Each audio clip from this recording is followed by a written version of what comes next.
Kung inyo nga pong matatandaan mga idol, pagkatapos nga na malaglag ang Denver Nuggets sa first round ng playoffs, pabirungan sinabi noon ni Nikola Jokic kailangan ng kanilang team ng malaking pagbabago sa lineup.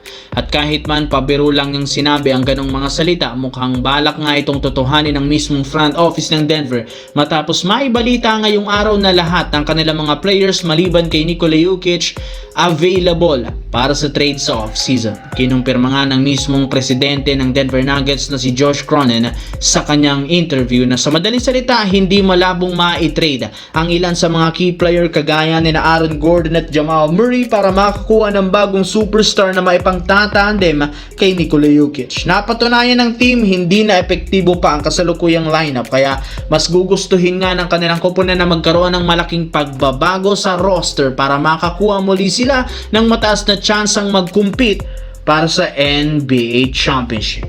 Samantala, alam naman nga ninyo hindi pa natatalo ang defending champions na OKC Thunder ngayon sa playoff sa pagkakaroon nila ng 6-0.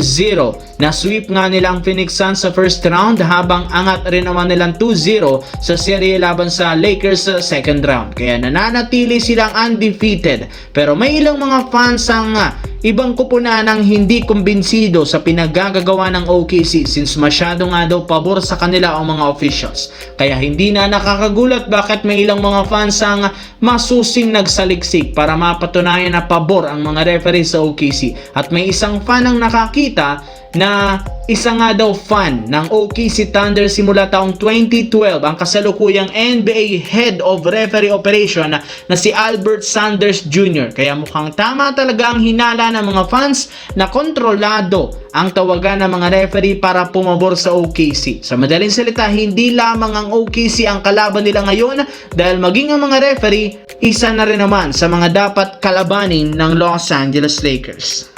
Sa kabilang banda, tsansa na nga sana mga idol ng Philadelphia 76ers na makakuha ng momentum kontra sa New York Knicks papunta sa kanilang lugar ng Philadelphia sa Game 3. Ang problema though, naging maganda ang kanilang umpisa, hindi na rin naman nila ito na-sustain sa second quarter hanggang sa pagtatapos ng laro matapos sila ditong matambakan 108-94. Nagawa sana ng mga starter na makapagtala ng double-digit points na pinangunahan ni Kelly Oubre Jr. na merong 22 points pero masyado pa rin nag-struggle ang team sa shooting.